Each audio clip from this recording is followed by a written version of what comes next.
Thanks. Overall experience তাহলে আপনার কেমন মনে হলো?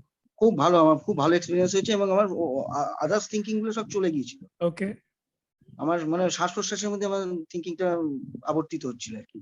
অসংখ্য খুব ভালো এক্সপেরিয়েন্স স্যার। অসংখ্য ধন্যবাদ আপনাকে। Very good. হ্যাঁ, হ্যালো স্যার, খুব হ্যাঁ, ভালো লেগেছে আমার ব্যাপারটা। Very good. একটা ভালো রিয়েল একটা গুড এক্সপেরিয়েন্স হয়েছে। আচ্ছা, আমার একটা প্রশ্ন ছিল। ধরুন আমি যখন আমার ওয়ার্কিং প্লেসে আছি, বিভিন্ন টেনশনের বিভিন্ন পরিস্থিতি তৈরি হয়, একটা ডিফিকাল্ট কন্ডিশন হয়। হুম। কিন্তু আমি স্কুল একটা হেড অফ দ্য ইনস্টিটিউশন। তা সেক্ষেত্রে যখন আমার এই পরিস্থিতি তৈরি হবে, তখনও কি আমি এটাকে মানে বসে বসেও প্র্যাকটিস করতে পারবো? হ্যাঁ, নিশ্চয়ই পারবেন। একদম। বা দাঁড়িয়ে দাঁড়িয়েও প্র্যাকটিস করতে পারবো? ধরুন একটা বসার পরিস্থিতি নেই। হ্যাঁ, সেক্ষেত্রে দাঁড়িয়েও করতে পারবেন। যেকোনো জায়গায় যখন করবেন একটু যেন আপনি সেফ সিকিউর আছেন সেগুলো দেখে নিতে হবে অবশ্যই। তো হ্যাঁ, সেগুলো একটু মেনটেন করে আপনার সারাউন্ডিংটা আপনি করতে পারবেন। Thank you sir. Thanks. Overall experience তাহলে আপনার কেমন মনে হলো?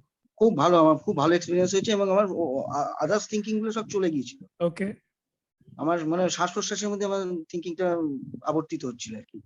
অসংখ্য খুব ভালো এক্সপেরিয়েন্স স্যার। অসংখ্য ধন্যবাদ আপনাকে। Very good. কংগ্রাচুলেশন। থ্যাংক আপনি যদি কোনো প্রকার শারীরিক বা মানসিক অসুবিধা অনুভব করেন তাহলে অবশ্যই আমার সঙ্গে যুক্ত থাকার চেষ্টা করুন এবং আমার ক্লাসে জয়েন করুন এবং আপনার সঙ্গে দেখা হচ্ছে ক্লাসে। নমস্কার।